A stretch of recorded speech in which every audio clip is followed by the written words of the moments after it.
Qala al-musannif rahimahullahu ta'ala nafa'anna Allah bihi wa bi'ulumihi fid dharaini amin. Il angkal faslun. Arkanul islami sittatun. Rukun agama yang kedua adalah tentang keimanan. Arkanul iman sittatun, rukun iman. Iman adalah at-tasdiq. Iman adalah mempercayai secara bahasa. Menurut bahasa, iman itu percaya.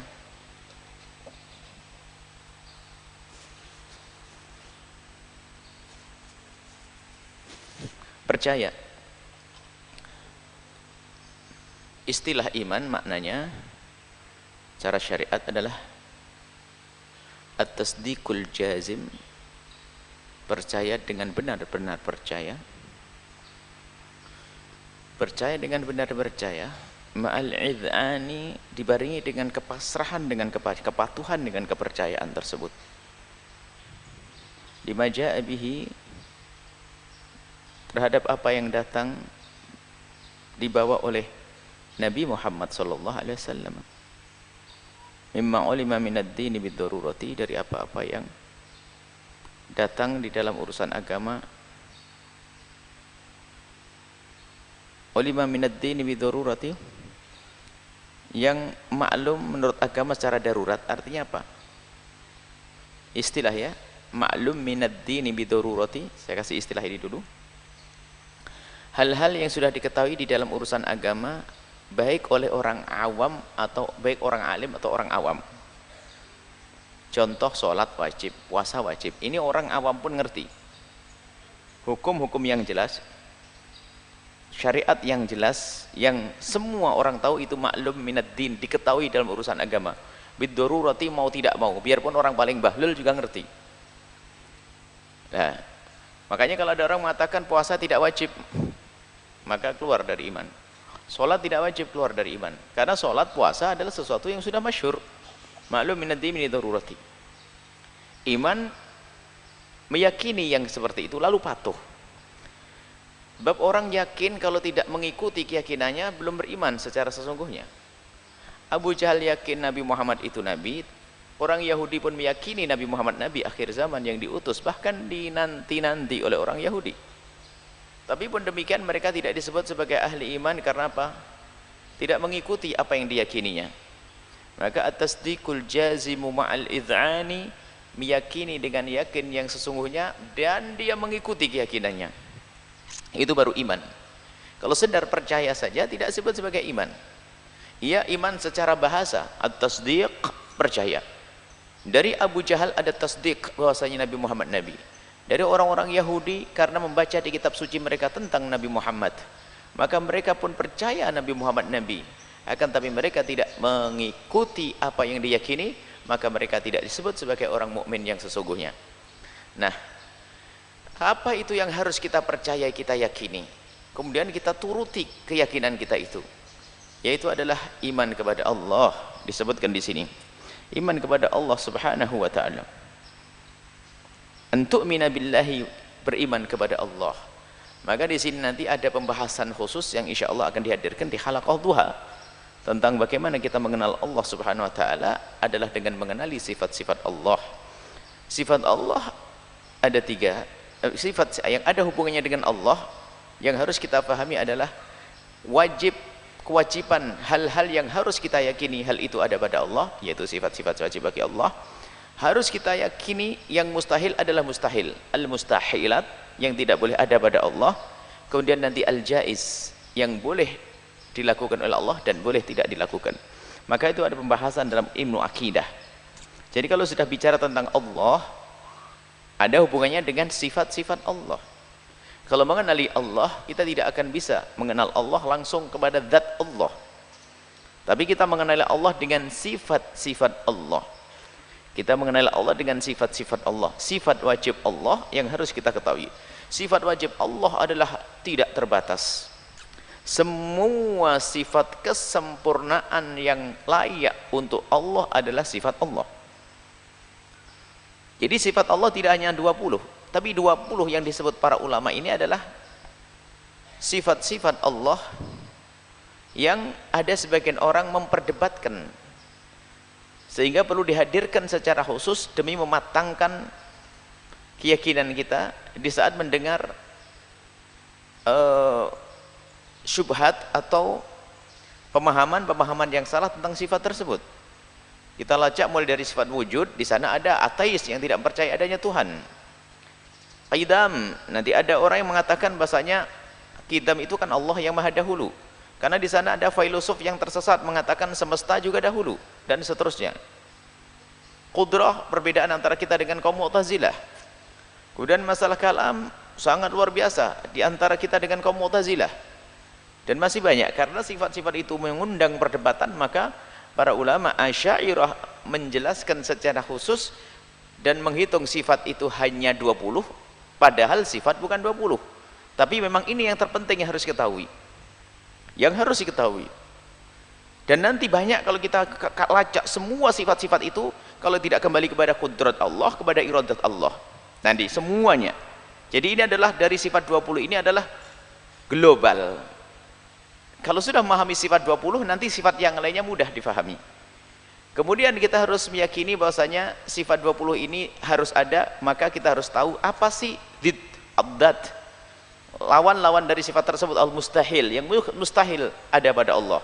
Mustahil ada pada Allah yaitu sifat adam, al-huduth, dan seterusnya. Sampai akhir ini bahas nanti insyaallah di halaqah duha. Kemudian jaiz, boleh bagi Allah berbuat apa saja. Apa yang Allah lakukan tidak boleh kita bertanya, tapi apa yang kita lakukan itulah yang akan ditanya kita.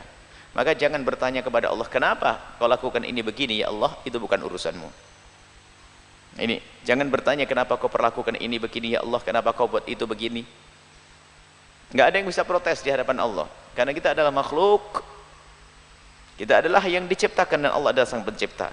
Baik, kemudian malaikat, ini dibahas nanti. Malaikat Allah.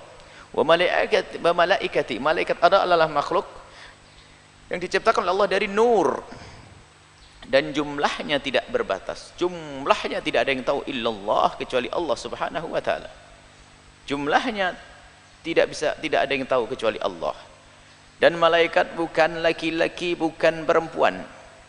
Yang mengatakan malaikat laki-laki, sebagian mengatakan keluar dari iman. Khilaf, sebagian mengatakan itu fasik. Kalau ada yang mengatakan malaikat itu perempuan, mutlak kafir. Jadi yang mengatakan malaikat berjenis kelamin adalah keluar dari iman. Malaikat diciptakan oleh Allah, tidak laki-laki, tidak perempuan. Kemudian malaikat dibersihkan oleh Allah dalam dua hal. Tidak akan melakukan dosa. Yang pertama, malaikat tidak makan dan minum sehingga tidak ada kotoran pada malaikat. Dan harus kita yakini, di dalam pembahasan akidah nanti ada 10 malaikat yang wajib kita ketahui namanya. Biarpun namanya nanti masalah malaikat maut ada khilaf di dalamnya. Jadi malaikat-malaikat yang disebutkan di dalam Al-Quran kita harus tahu namanya. Yang mengingkari malaikat Jibril keluar dari iman, kafirlah dia. Yang mengingkari keberadaan malaikat Mikail, kafirlah dia. Dan seterusnya. Ini pembahasan ringkas tentang akidah. Dan nanti insya Allah mohon diikuti halaqah duhanya, biar sambung supaya tidak terulang majelisnya. Halaqah duha, nah kita akan bahas masalah ini semuanya. Kemudian wa kutubihi, kitab-kitab Allah. Kitab-kitab Allah ini adalah kalamullah. Kitab-kitab ini adalah kalamullah. Kalamullah, kalam Allah Subhanahu wa taala qadim. Kitab-kitab Allah itu kalamullah yang qadim dahulu. Kitab Allah qadim, kalamullah. Hanya dibahas oleh pakar akidah bahwasanya ia penulisannya di dalam kertas baru ditulis. Akan tapi firman Allah baik Al-Qur'an atau di dalam Zabur, Taurat itu adalah kalamullah. Cuman perbedaannya antara Injil, Taurat, Zabur serta Al-Qur'an adalah Al-Qur'an terjaga, tapi kitab yang lain sengaja oleh Allah tidak dijaga, sehingga kitab yang lain mengalami perubahan. Tapi Al-Quran tidak ada satupun dari bangsa manusia yang bisa merubahnya, biarpun satu huruf. Tidak ada yang bisa merubah Al-Quran. Itu termasuk kemujizatan Al-Quran, adalah Al-Quran tidak akan ada satupun yang bisa merusak. Dan uniknya lagi, kalau kitabullah namanya Al-Quran itu Allah mudahkan bagi siapapun untuk menghafalnya, yang tidak terjadi pada kitab suci yang lainnya. Bahkan orang yang tidak beriman pun bisa menghafal Al-Quran. Bukan saja orang tidak beriman, orang yang tidak paham bahasa Al-Quran pun bisa menghafal Al-Quran. Dan ini tidak diketemukan di kitab lain. Ini sebetulnya orang suruh berpikir. Kalau kita suruh menghafal yang tidak ngerti bahasa Jawa, suruh menghafal 3 lembar bahasa Jawa saja, kalimat Jawa, itu berhari-hari nggak bisa hafal itu. Bahkan bertahun-tahun. Apalagi setebal itu.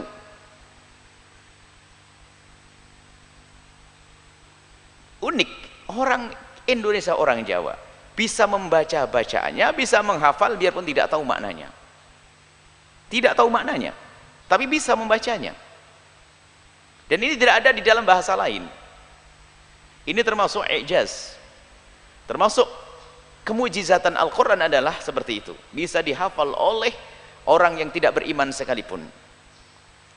Orang yang tidak mengerti bahasa Arab sekalipun bisa menghafal Al-Quran. Kenapa? Yang menjaga adalah Allah. Inna nahnu nazzalna dzikra wa innahu lahafidun. Allah yang menjaga Al-Quran, bukan hafad, bukan hufad. Yang menjaga adalah Allah.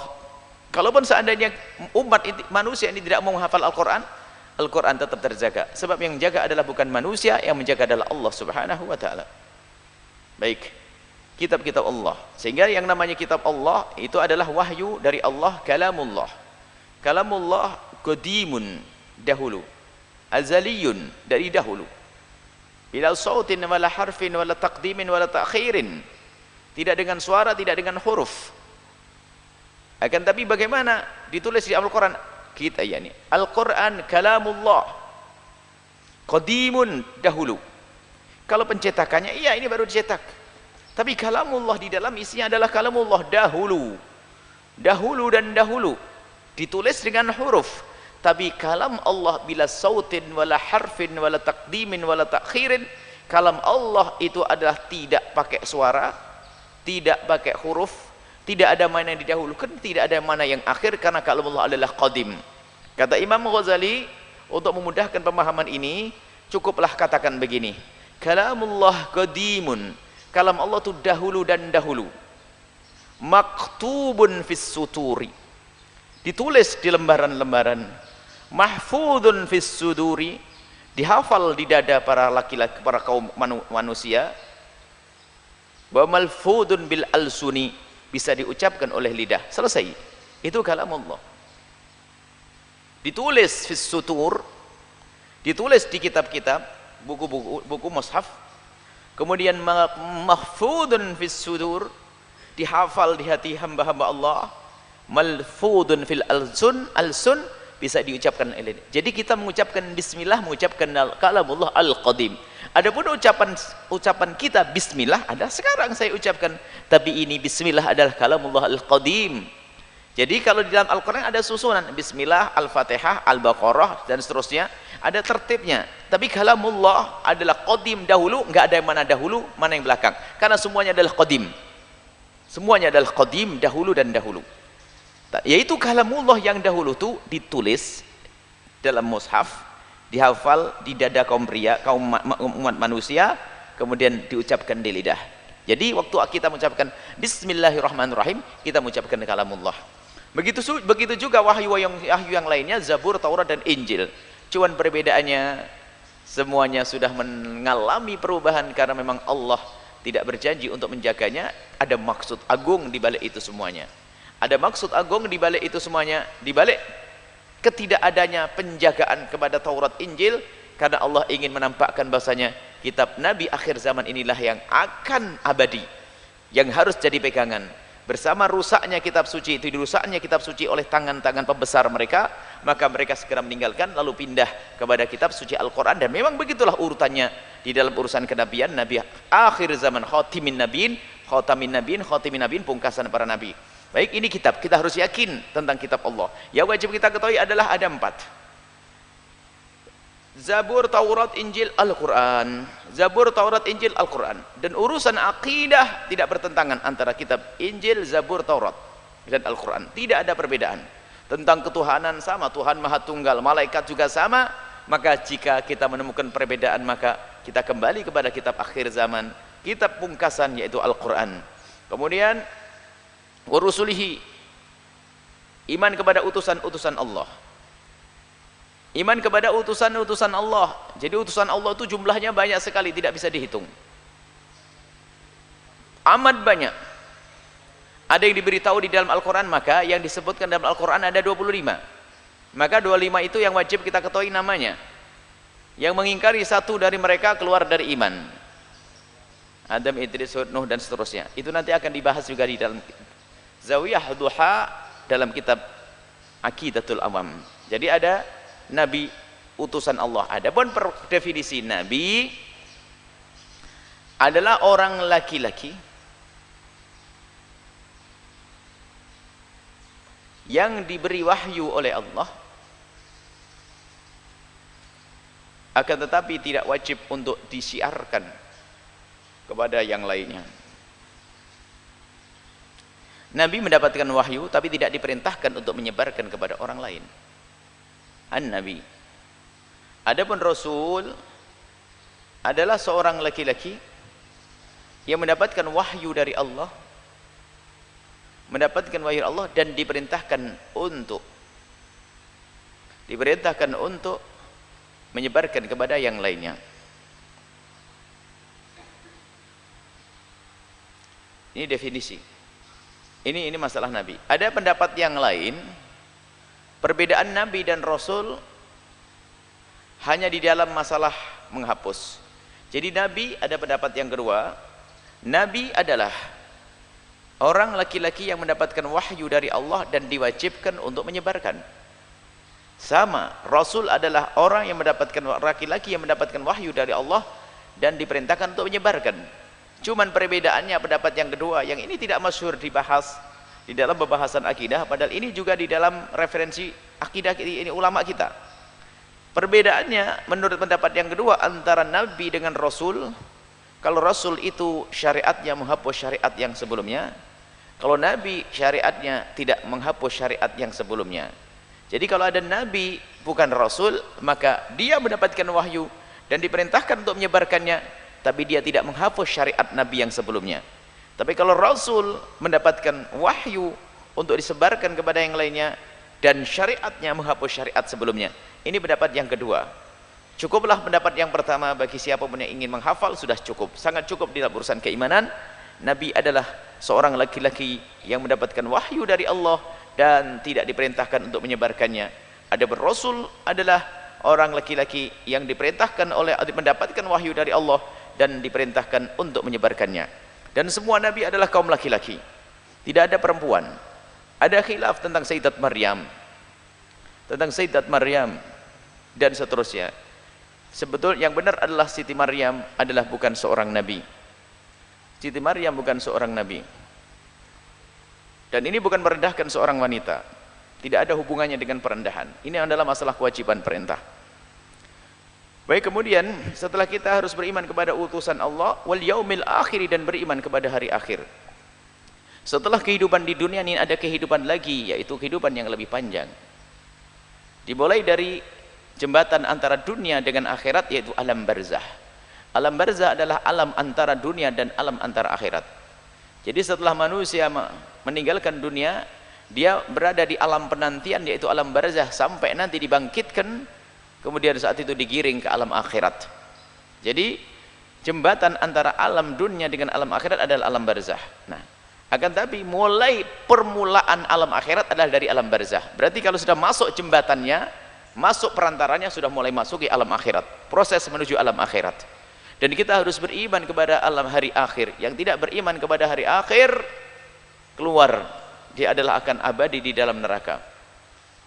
Hari akhir itu nanti di dalamnya adalah perjalanan kita menuju Shiratal Mustaqim hingga sampai di surga bagi ahli iman, dan di neraka bagi ahli-ahli kufur. Baik, ini adalah masalah hari akhir. Wal qadar khairihi wa syarrihi. Qadar ini bicara tentang qadar, ini ada hubungannya, kalau penjelasannya ini qada dan qadar, baik dan buruk. Wal qadar, dan ketentuan Allah, khairihi wa syarrihi, baik dan buruk. Ada di sana qada, ada di sana qadar. Qada adalah pengetahuan Allah. Qada adalah pengetahuan Allah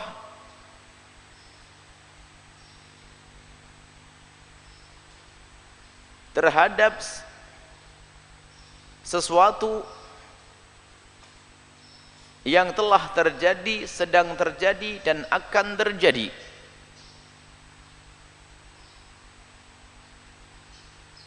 Kalau qada merupakan qada Allah, bahasanya engkau nanti akan menikah, punya anak, jadi ulama semua. Qada Allah, tapi belum terjadi. Qada Allah, Allah sudah mengetahui dari zaman azali, zaman dahulu dan dahulu. Karena ilmu Allah adalah qadim, dahulu. Jadi Allah sudah tahu, pengetahuan Allah, Allah sudah tahu kalau kamu nanti, para santri, akan menikah, lahir anak yang banyak, ulama semuanya. Itu Allah tahu. Allah tahu. Tapi selagi belum nikah, ini babnya bab qada. Baru kamu menikah, mulai qadar. Ya. Ketentuan yang Allah berlakukan qadar sesuai dengan pengetahuan Allah. Ketentuan yang Allah berlakukan sesuai dengan pengetahuan Allah. Ketentuan yang Allah berlakukan sesuai dengan pengetahuan Allah, itulah qadar.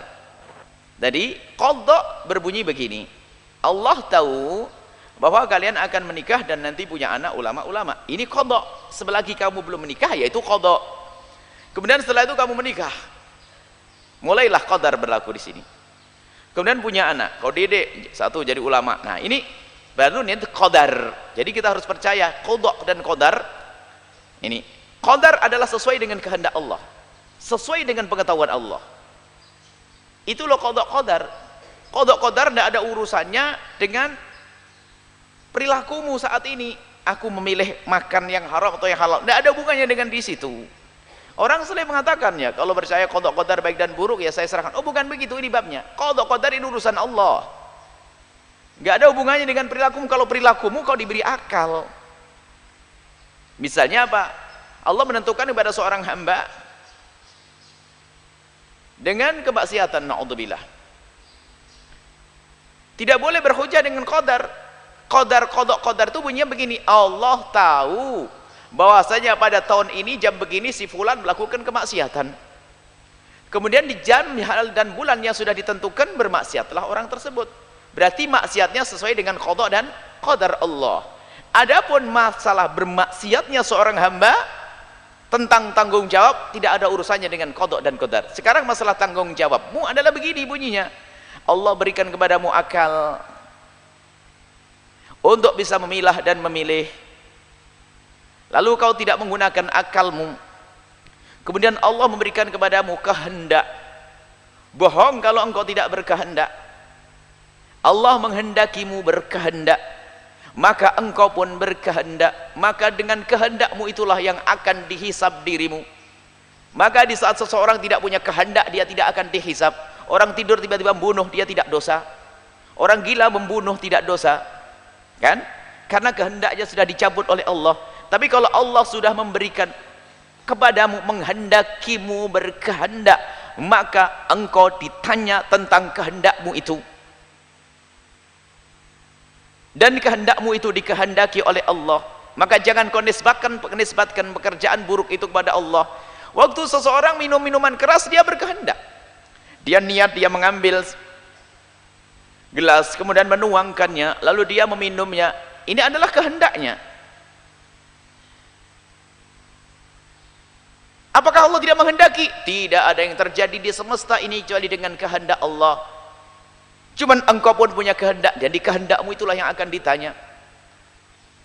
Adanya kebakaran, kecelakaan, perzinaan, semua terjadi atas kehendak Allah. Cuman urusanmu bukan urusan terjadinya ini, terjadinya secara umum, terjadi pada dirimu, engkau akan ditanya. Kan kita bisa memilih. Ini adalah nanti masalah al-kasb nanti. Ini agak pelik masalah ini. Cuman orang biar tidak berhujjah dengan qadar dengan kemaksiatannya. Tidak. Jangan berhujjah atas kemaksiatan kita dengan qadar. Qada qadar itu pengetahuan Allah terhadap apa yang terjadi atau sedang terjadi. Kemudian masalah takdir apa qadar adalah Allah memberlakukan sesuatu kepada hambanya sesuai dengan pengetahuannya. Tidak ada hubungannya nisbatnya maksiat dengan si fulan nggak ada hubungannya. Nah, sekarang bicara tentang tanggung jawab, masalah tanggung jawab seorang hamba, kita diberi akal, kemudian diberi oleh Allah kehendak, dan kehendak kita inilah yang akan ditanya oleh Allah. Jadi kalau orang tidak berkehendak tidak ditanya. Jadi kita tanggung jawab dengan kehendak kita. Semua yang tidak punya kehendak tidak dosa.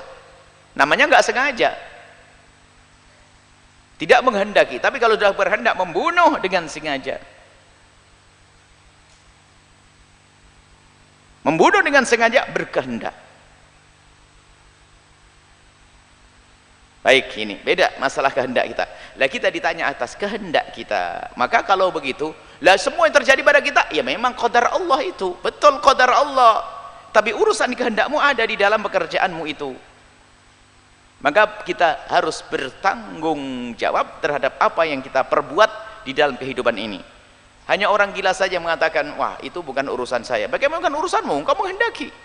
Benar, demi Allah saya nggak sadar loh. Kalau tak sadar ya memang kamu tidak dosa. Tapi kamu sadar. Na'udzubillah. Ada seorang sadar dia pergi ke hotel melakukan zina. Dia sadar bohong kalau tidak berkehendak. Kalau tidak berkehendak tidak bisa berzina dia. Nah ini semuanya sadar kalau kita berkehendak. Itulah yang akan ditanya oleh Allah Subhanahu wa taala. Jadi bicara tentang qadar khairihi wa syarrihi bukan masalah kehendakmu, itu bukan. Qadar khairihi wa syarrihi ada urusannya dengan kehendak Allah dan pengetahuan Allah Subhanahu wa taala. Kehendak Allah dan pengetahuan Allah, bukan kehendakmu. Adapun kehendakmu itu yang bakal ditanya tentang perilaku kita. Selesai. Nanti akan dibahas juga di dalam pembahasan akidah masalah qada qadar secara takdir. Selesai di sini. Faslun, selesai. Ini rukun iman ada 6, ya. Dihafal. Kemudian setelah itu makna la ilaha illallah, la ma'budu bihaqqin fil wujudi illallah. Tidak ada sesembahan yang layak, sesembahan yang sesungguhnya. Makna la ilaha illallah, makna la ilallah adalah la ma'budu bihaqqin. Tidak ada sesembahan yang sesungguhnya fil wujud, di dalam wujud semesta ini, illallah, kecuali Allah Subhanahu wa taala. Artinya makna la ilaha illallah menafikan segala bentuk sesembahan. Maka yang menyembah Allah tapi masih menyembah kepada selain Allah belum berla ilaha illallah. Menyembah Allah dengan menyembah berhala belum bertauhid, belum berla ilaha illallah. Makna la ilaha illallah itu sendiri adalah menafikan, la ilaha nafi, meniadakan Tuhan. Sama sekali tidak ada Tuhan. Nggak boleh ada Tuhan-Tuhanan, nggak ada. La ilaha, tidak ada Tuhan sama sekali. Baru setelah itu dikukuhkan illallah, kecuali Allah Subhanahu wa taala. Artinya kita harus benar-benar meyakini bahwasanya selain Allah bukanlah Tuhan. Selain Allah bukanlah Tuhan. Maka langsung akal kita harus melanglang menuju kepada Tuhan-Tuhan yang selama ini dipercaya oleh orang-orang di luar sana. Maka itu bukan Tuhan. Ada Tuhan kok manusia, ada Tuhan kok batu, ada Tuhan kok bintang, ada Tuhan kok rembulan, ada Tuhan kok matahari, ada Tuhan kok kayu, ada Tuhan. Nah ini aneh. Tidak ada Tuhan kecuali Allah. Nah, Allah nanti dengan sifat-sifatnya. Kita bisa mengetahui Allah dengan sifat-sifatnya. Itu makna la ilallah. Ma'bud, urusan dengan sesembahan. Tidak ada yang pantas disembah secara sesungguhnya kecuali Allah Subhanahu wa taala. Selesai di sini. Kemudian di sini kita masuk bab fasrun alamatul bulugh. Fasal alamatul bulugh ini sebetulnya ada hubungannya dengan judul yang selalu Buya hadirkan dalam fikih praktis, orang-orang mukallaf dulu. Siapakah yang berkewajiban? Kita akan bicara tentang salat, kita akan bicara tentang puasa, kita akan bicara tentang zakat, kita akan bicara tentang haji, kita akan bicara tentang kewajiban-kewajiban. Pertanyaannya, siapakah orang-orang yang berkewajiban? Orang-orang yang mendapatkan beban kewajiban namanya orang mukallaf. Maka tolong disisipkan, dan ini penting sekali. Keluar daripada teks kitab. Keluar dari teks kitab, tapi ini ilmu penting. Syarat mukallaf. Orang disebut sebagai orang mukallaf adalah dengan 4 hal berikut ini. Yang pertama, dia adalah orang berakal. Maka orang gila tidak akan disebut sebagai orang yang mukallaf dan dia tidak punya beban kewajiban. Kalau Anda menemukan orang gila di kampung, maka ketahuilah dia tidak punya kewajiban apapun. Sholat tidak wajib, ikut peraturan apapun tidak wajib, karena dia gila. Akalnya tidak bisa faham pesan, akalnya tidak bisa faham larangan, akalnya tidak bisa faham perintah. Maka dia orang gila, bukan orang mukallaf. Jadi syaratnya orang mukallaf dia harus berakal. Ingat, orang mukallaf adalah orang yang mendapatkan beban kewajiban. Yang kedua, syarat orang mukallaf ini disebutkan balik.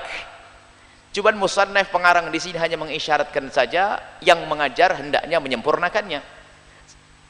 Sebab setelah ini akan bicara tentang kewajiban wudu, sholat dan seterusnya. Jadi musannaf Syekh Salim ibn Sumair hanya memberikan isyarat saja untuk disempurnakan. Maka belajar itu kalau tanpa guru tersesat. Belajar tanpa guru tersesat, sehingga kita perlu tambah lagi. Ini baru yang kedua adalah syarat mukallaf adalah balik. Anak kecil belum mukallaf, maka dia tidak mendapatkan beban kewajiban. Selagi dia belum balik, dia tidak mendapatkan beban kewajiban. Ingat, dia tidak mendapatkan beban kewajiban. Artinya apa? Apa yang terjadi kepadanya tidak dianggap sebagai sebuah dosa. Tapi jangan lupa, bagi orang tua, wali atau yang ngurusinya, wajib mengajarinya menjalankan kewajiban dan wajib mengajari mereka meninggalkan keharaman. Kalau kita sebagai wali, sebagai orang tua membiarkan anak yang belum balik melakukan dosa, memang untuk dia tidak dosa, tapi untuk yang dewasa ini dosa. Jangan salah di dalam memahami makna ini. Jangan sampai mentang-mentang anaknya kecil, wah anakku belum balik, wahai anakku kamu belum balik, silahkan nak nyuri yang banyak, zina yang sering. Nggak ada itu aja orang gila.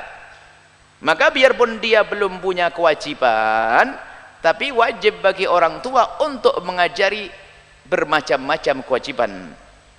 Disyaratkan oleh baginda Nabi dalam urusan solat, muru awlatakum bis salati indas wahum abna'u sab'in. Ajari anakmu untuk melakukan salat waktu umur mereka 7 tahun, belum balik. Usia tamyiz. Jadi balik ini sendiri, tamyiz sendiri ya. Tamyiz ini babnya beda. Tamyiz itu hendaknya sudah kita mulai ajari hal-hal yang wajib, karena tamyiz itu akalnya sudah mulai mencerna. Ini bab beda lagi, kita harus tahu apa sih tamyiz. Selama ini disebut-sebut tamyiz sebelum kita masuk bab balik, karena tamyiz itu sebelum balik. Kita harus tahu apa orang tamyiz. Berapa kali kita mendengar syaratnya ini tamyiz, tapi ditanya apa itu tamyiz? Tamyiz ya tamyiz. Tamyiz gimana? Tamyiz ya tamyiz, tidak. Tamyiz adalah jika seorang anak sudah mencapai umur 7 tahun hijriah. 1.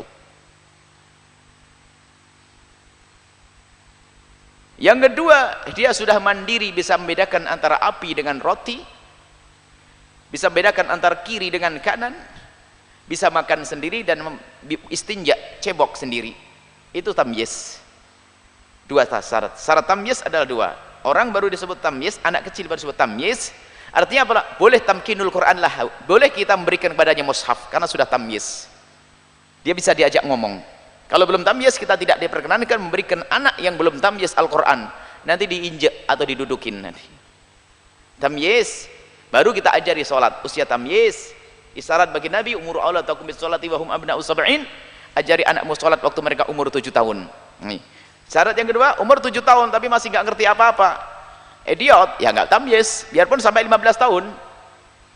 Jadi tamyiz adalah harus bisa membedakan antara kiri, kanan, roti, api, kemudian kalau bahasa Arab, farriq bainal jamrati wat tamrati, bisa membedakan antara kurma dengan api, bisa membedakan ya'rif shimalahu an yaminihi, an yasari, yaminihi, kanan dan kirinya tahu. Itu. Baik, kita lanjutkan balik. Nah, ini kita membahas syarat mukallaf taklif. Syarat taklif, orang disebut mukallaf, syarat yang kedua adalah ini, al-bulugh, balik. Dan balik itu ada tanda-tandanya.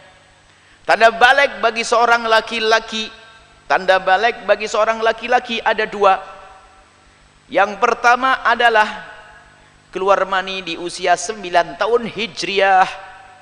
Tanda balik bagi seorang laki-laki keluar mani di usia, jangan lihat buku dulu, nanti kalau paham dulu nanti baca bukunya selesai. keluar mani di usia 9 tahun hijriah, keluar mani 9 tahun hijriah. Maka kalau 9 tahun hijriah belum keluar mani, belum disebut sebagai seorang yang balik. Ditunggu sampai 10 tahun belum keluar mani, belum balik. 11 belum balik, 13 belum balik, 15 tahun baru genap 15 tahun tetap belum balik, maka baru dihukumi balik bil umri, balik karena umur. Jadi kalau sudah usia 15 tahun dia akan menjadi balik biarpun tidak keluar mani. Kalau sebelum 15 tahun dengan keluar mani. Ini bagi anak pria ada dua, keluar mani di usia 9 tahun atau usia 15 tahun biarpun tidak keluar mani. Bagi seorang anak gadis, baliknya seorang anak gadis adalah yang pertama sama seperti kaum pria, anak laki-laki keluar mani di usia 9 tahun hijriah.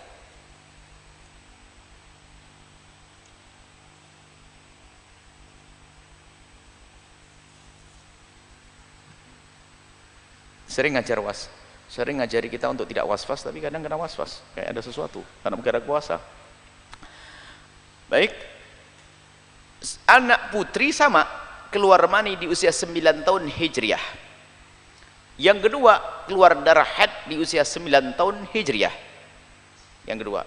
Yang ketiga, jika usia 9 tahun tidak keluar darah haid dan juga tidak keluar mani, ditunggu sampai 10 tahun, 11 tahun, 12 tahun keluar mani baru saat itu, atau haid baru itu balik. 14 tahun belum, baru ditunggu umur 15 tahun. Kalau masuk usia 15 tahun biarpun tidak keluar darah haid, maka yang umurnya 15 tahun genap biarpun tidak haid dan tidak keluar mani, maka dirimu sudah balik wahai anak-anakku. Balik, buluk, umur dewasa, sudah mendapatkan beban kewajiban nanti pada akhirnya. Nah ini kemudian ada catatan lagi, tanda-tanda mani itu kayak apa? Tanda-tanda mani. Bagaimana agar tahu kalau itu mani atau bukan? Kan balik tadi ada tanda alamatnya balik adalah keluar mani.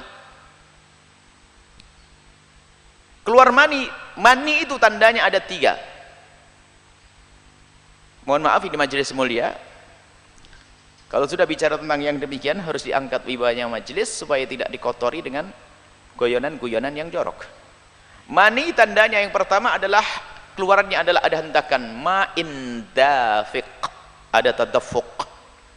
Kalau orang menahan air kencing, kencing itu hanya mengucur begitu saja. Tapi kalau air mani ada hentakan, muncrat. Dan itu lebih tampak di kaum pria dan jarang tampak di kaum wanita. Ada hentakan. Kalau tidak terlihat hentakannya, atau yang kedua adalah ada rasa lezat yang sangat khusus. Kalau ada orang nahan air kencing habis minum es degan, kemudian pengen buang air kecil, ditahan lama-lama, di saat ketemu toilet lezat, senang, tapi keluar air mani tidak seperti itu. Lalu seperti apa? Tidak boleh dan tidak bisa diceritakan kecuali kepada orang yang punya pengalaman sama, maka percuma dipanjang lebarkan. Kalau sudah pada waktunya dia akan mengerti, sebab ini adalah masalah rasa. Kalau belum keluar mani diceritai keluar mani adalah lezatnya begini, nggak faham, tetap tidak faham, nggak usah dipanjang lebarkan. Nanti kalau sudah pada waktunya akan keluar mani menemukan kelezatan tidak seperti waktu engkau buang air kecil, selesai. Ada lezat, rasa lezat yang khusus, selesai. Ini ciri mani yang kedua. Ciri mani yang ketiga adalah baunya. Baunya adalah anyir putik bunga. Kalau kita melihat bunga matahari, coba putiknya ambil, digosok-gosok dengan ujung jemari kita, maka kita akan menemukan anyir. Atau putih telur, Anda gosok di jemari, Anda oleskan di jemari, Anda gosok-gosok, bau amis, anyir. Karena air mani akan bakal bayi juga, jadi kayak telur bakalnya ayam, jadi anyir. Atau kalau pernah kita ngelihat atau ketemu orang tua dulu kalau bikin kue-kue ada adonan kanji, sisa-sisa kanji itu kalau kemudian kesiram air hangat akan naik aroma. Seperti itulah air mani. Seperti. Artinya begini, seseorang baru mengatakan kalau itu air mani kalau menemukan salah satu dari sifat-sifat tersebut.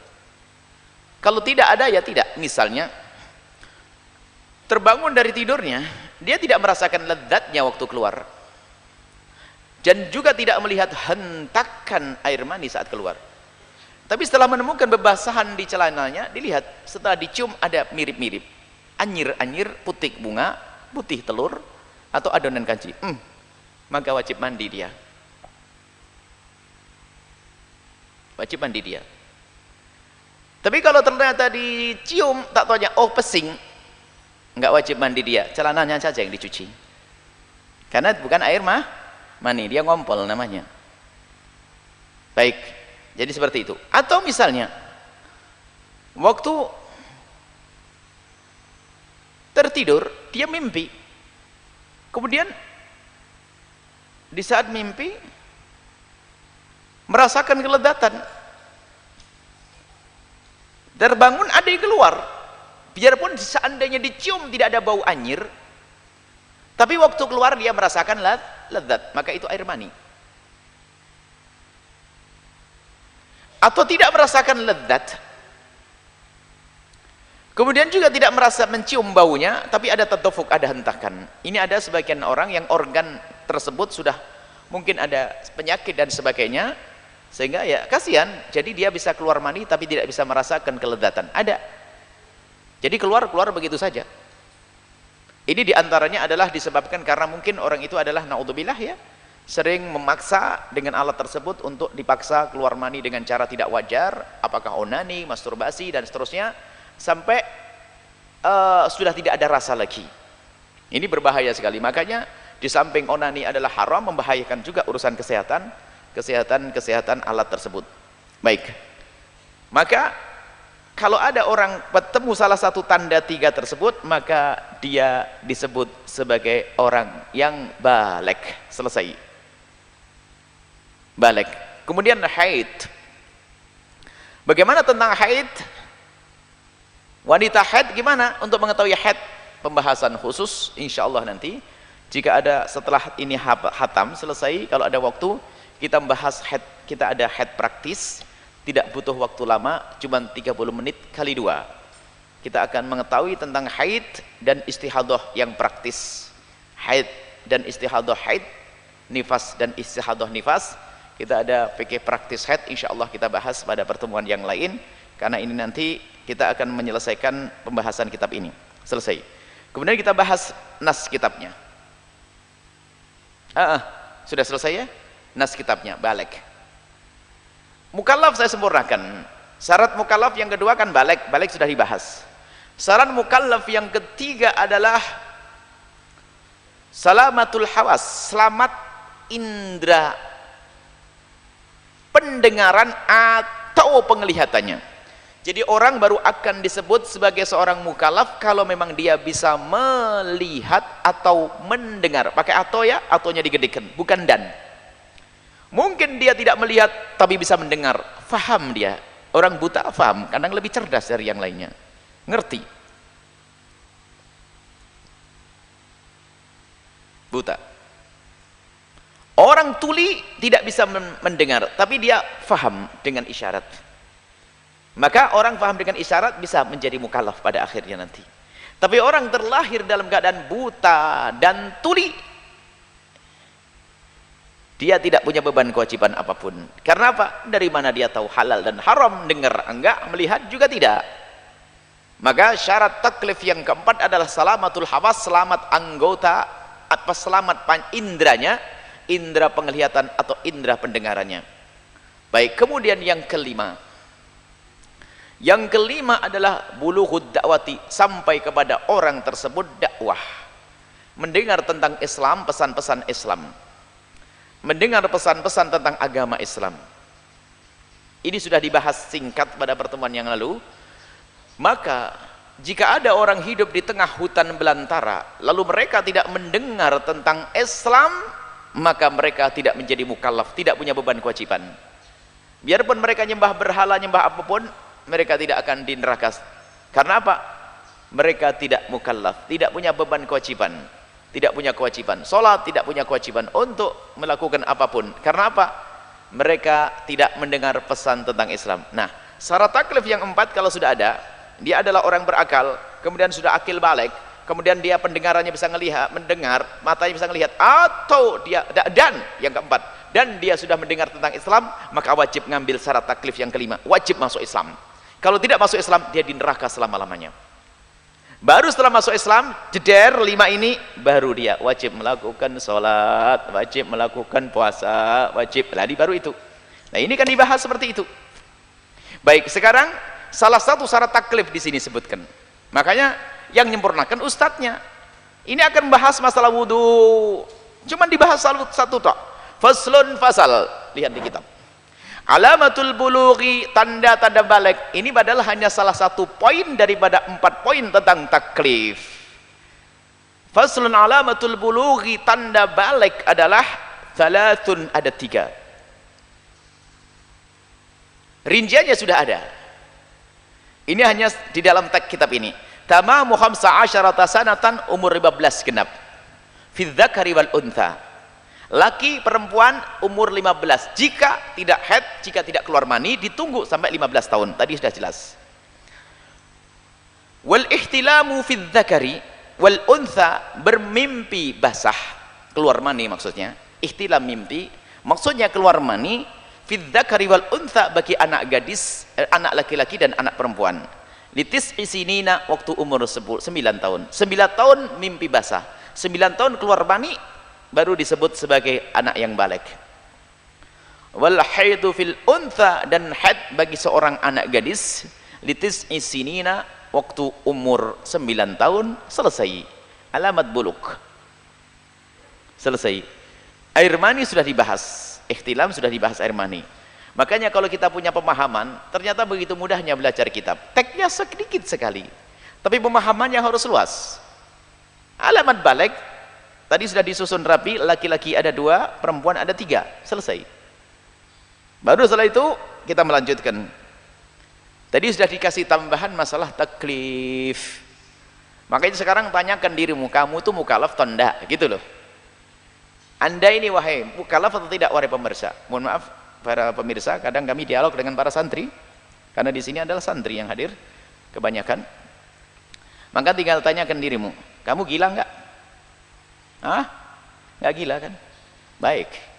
Sudah balik kan? Baik, sudah balik. Pernah dengar Islam?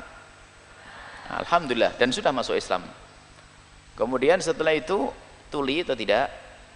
Bisa melihat dan Islam, maka wajib sholat enggak? Wajib puasa tidak? Baik.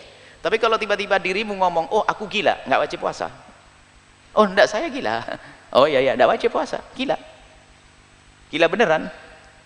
Ya enggak? Seperti itu. Baik. Faslun surudu ijza'il hajari thamaniyatu. Jadi ini adalah bab besar. Masuk judul. Judulnya adalah bab istinja. Jangan masuk. Makanya kitab ini hanya pemandu, pembimbing. Yang menyempurnakan ustadz. Kok tiba-tiba langsung surutu ijza'il hajari? Kok tiba-tiba ngomong masalah batu? Ada apa ini? Hah? Kok tiba-tiba ngomong batu untuk istinja? Oh, saya belum ngerti istinja itu apa. Maka ustadz yang menjelaskan bab istinja. Bab mensucikan diri dari sisa atau bekas buang air kecil dan air besar. Ini babnya. Makanya sarahnya nanti kami hubungkan dengan fikih praktis. Yang sudah belajar fikih praktis, baca kitab ini sangat gampang. Yang pernah kami sampaikan. Nah, bab istinja. Istinja adalah mensucikan diri dari sisa buang air kecil dan air besar. Itu istinja. Hukum istinja. Hukum istinja yang pertama wajib. Jika keluar sesuatu yang mengandung bebasahan. Jika keluar sesuatu yang mengandung bebasahan, hukum istinja adalah wajib. Jelas? Hukum istinja yang kedua adalah sunnah. Nah, istinja sunnah. Yaitu jika keluar sesuatu dari salah satu lubang 2, tidak ada bebasahannya, tidak tahu apa itu. Kerupuk atau gimana? Tidak kebayang saya, keluar tapi kering kerontak, kering sekali. Maka kita tidak wajib istinja, cuman sunnah. Yang ketiga adalah makruh.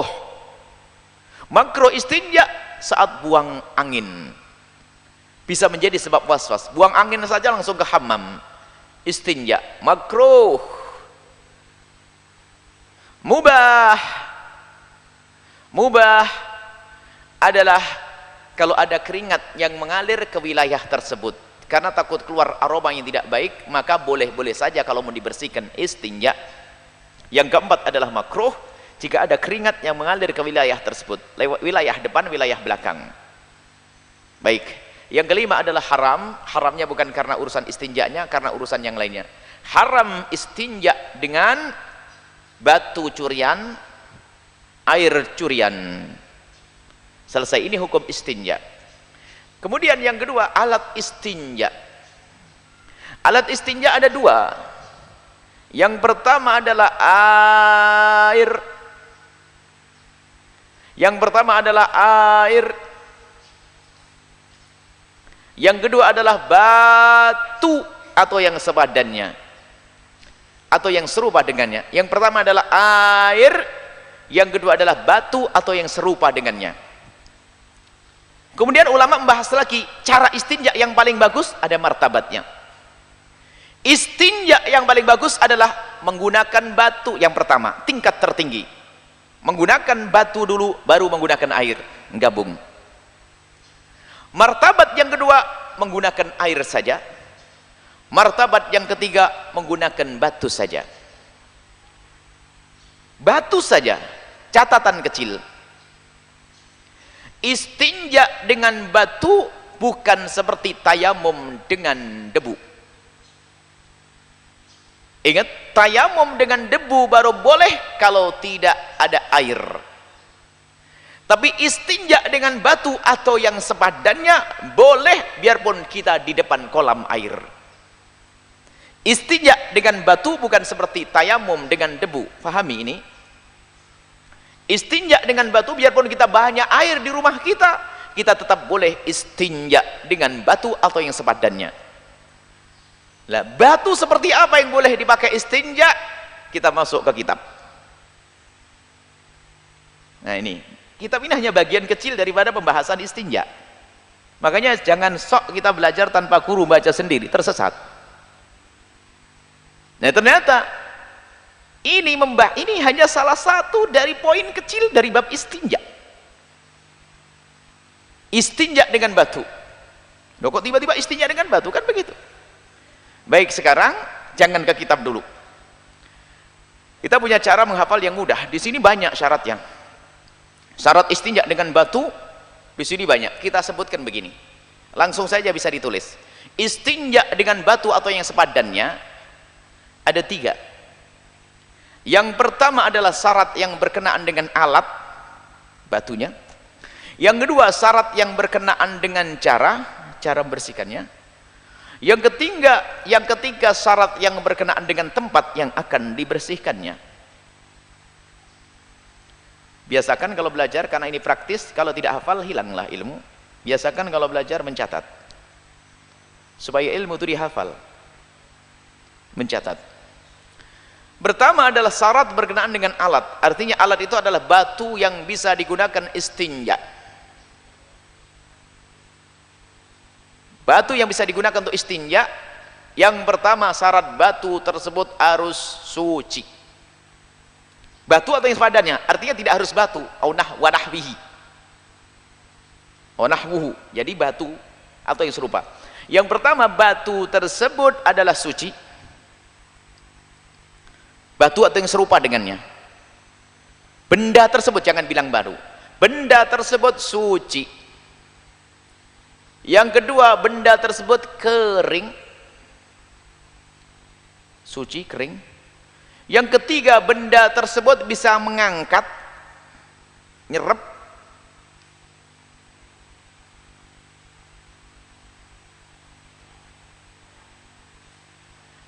Yang keempat, benda tersebut tidak terhormat.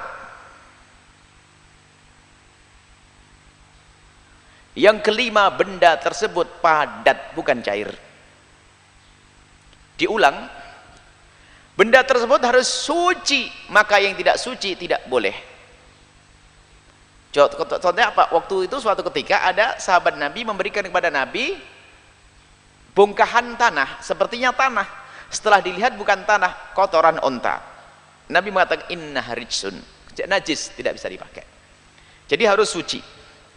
Kemudian kering, batunya atau yang sepadan dengannya harus kering. Sesuatu itu kering, kalau basah tidak. Sebab basah justru akan memindahkan najis, ini bab najis nanti. Harus kering, kalau basah tidak. Yang ketiga adalah bisa mengangkat. Mungkin memenuhi syarat, dia adalah padat, dia suci, dia tidak terhormat, tapi saya mengangkat, nggak bisa. Contoh gelas. Gelas adalah memenuhi syarat kecuali hanya menyerap saja. Gelas adalah benda padat, gelas adalah suci, gelas adalah kering, gelas adalah tidak terhormat, boleh dipakai apa saja. Boleh untuk nyeduk kotoran juga boleh kok. Cuman kaca, botol saja deh, jangan gelas. Kaca tersebut tidak bisa ngeresep. Tapi kalau kita pergi ke bongkahan tanah liat yang mengering, lalu kita angkat lihat, dia adalah suci. Karena tanah itu bisa untuk tayamum. Kemudian dia adalah kering dia kecemur matahari. Kemudian kalau ditempelkan di sisa air kencing, keserap. Kalau kotoran buang air besar, digesek begini langsung ke bawah. Tapi kalau batu hitam, batu mengkilat, nggak bisa. Kemudian setelah itu padat bendanya. Benda apa? Padat. Jadi 5 syarat harus terpenuhi. Kalau tidak terpenuhi, nggak bisa. Jadi syaratnya dulu, syarat berkenaan dengan alat. Baik, kemudian bisa diterapkan kepada semua yang ada di semesta ini. Tidak harus batu. Langsung kita cabut misalnya, tisu. Kalau jawab tuh, tisu boleh gak buat istinja? Memenuhi syarat atau tidak? Tanyakan, tisu suci atau tidak? Suci.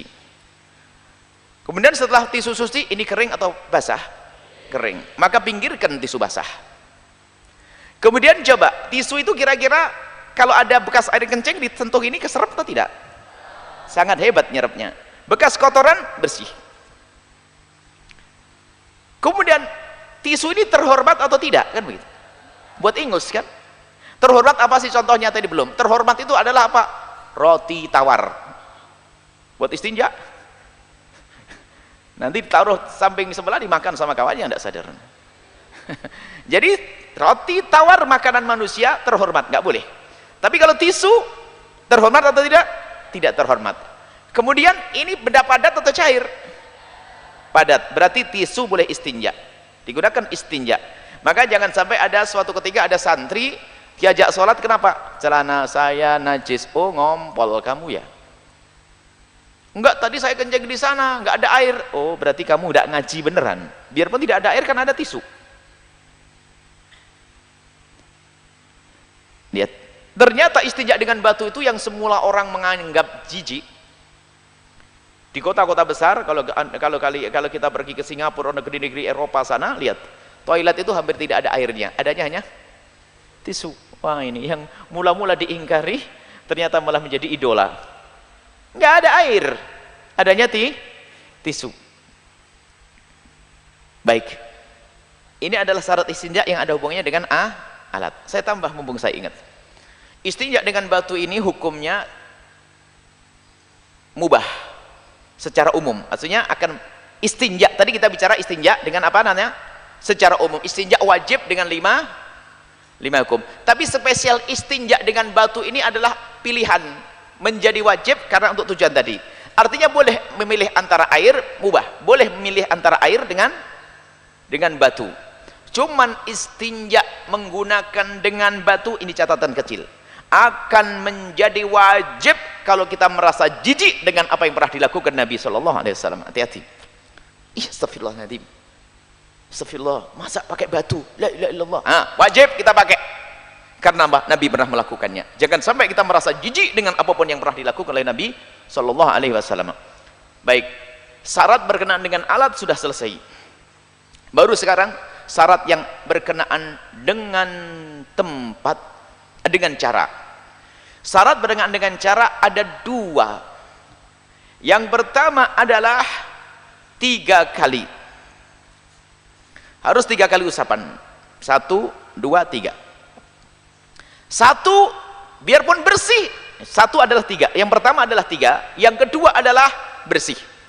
Syarat berkenaan dengan cara yang pertama harus minimal tiga batu atau tiga tisu atau tiga potong tisu. Yang kedua harus tempatnya nanti bersih. Dua-duanya harus ada. Misalnya satu saja, karena mungkin makananmu baik benar sehingga waktu buang air pun nggak banyak kotorannya. Buang air kecil diusap begini sekali sudah bersih. Cukup atau belum? Belum, karena baru satu. Biarpun sudah bersih tapi baru satu, genapi tiga.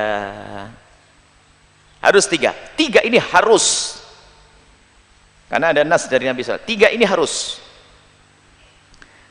Baik, kalau satu bersih belum, atau sebaliknya satu, dua, tiga, sudah tiga belum bersih, belum sah, tambah satu kali lagi empat, set, bersih, empat sudah selesai bersih, tambah satu untuk mendapatkan kesunahan ganjil. Selesai? Paham? Berkenaan dengan cara ada dua. Sekarang berkenaan dengan tempat yang dibersihkan. Yang pertama, tempat tersebut adalah belum kering. Tempat itu adalah wilayah. Belum kering. Makna belum kering ini sebenarnya sederhana. Kering itu kayak apa sih, masa dilihat? Ya maksudnya segera habis buang air yang wajar, setelah itu dibersihkan dengan batu atau tisu. Bukan pakai jalan-jalan ke pasar, bukan masak dulu, bukan begitu, bukan. Jadi habis buang air ya langsung dibersihkan. Jadi sebelum kering. Yang kedua, tempat tersebut kotorannya belum pindah ke tempat lain, masih di wilayah tersebut. Kalau misalnya kotornya pindah ke paha, nggak bisa dibersihkan dengan tisu di paha tersebut, masih di wilayah lubang belakang. Kalau laki-laki di wilayah kemaluan saja. Kalau ternyata pindah ke batang kemaluannya, nggak bisa lagi, hanya dimaafkan di kepala kemaluan saja, di wilayahnya. Untuk perempuan adalah di kiri kanan belahan tersebut, tidak boleh sampai ke selangkangan. Itu untuk wanita. Jadi syarat yang kedua belum kemana-mana. Syarat yang ketiga adalah belum kemasukan sesuatu yang asing. Misalnya ini lubang belakang, tatonya apa? Ada jagung naik, kedelai naik, atau percikan air naik. Maka kalau sudah kepercikan sesuatu, maka tidak bisa lagi dengan batu atau dengan tisu, harus belum kena apa-apa. Ada tiga. Jelas tidak? Jelas. Kita ulang, syarat berkenaan dengan alat ada 5. Suci, kering, mengangkat, tidak terhormat, padat. Syarat berkenaan dengan cara ada 2, 3 potong atau usapan dan bersih. Kemudian syarat yang ketiga berkenaan dengan tempat ada 3. Tempatnya belum kering, yang kedua belum pindah ke tempat lain, yang ketiga belum kemasukan sesuatu apapun. Lihat di jumlah ada berapa semua? 8 tambah 3 tambah 2 10. Coba kita baca di kitabnya. Syurutu ajza'i al-hajari, syarat sahnya menggunakan batu. Syarat sahnya istinja dengan menggunakan batu, tamaniyatun, cuman 8 di sini. Makanya hati-hati kalau belajar tanpa guru bisa tersesat nanti. Gurunya wajib menambahkan karena disebutkan di tempat yang lain. Di sini hanya ada apa? Ada tamaniyah. Ayyakuna bi thalathati ahjarin, hendaknya dengan 3 batu. Lah, 3 batu itu syarat berkenaan dengan apa yang kita sebutkan? Cara. Wa ayyun qa'al mahallu,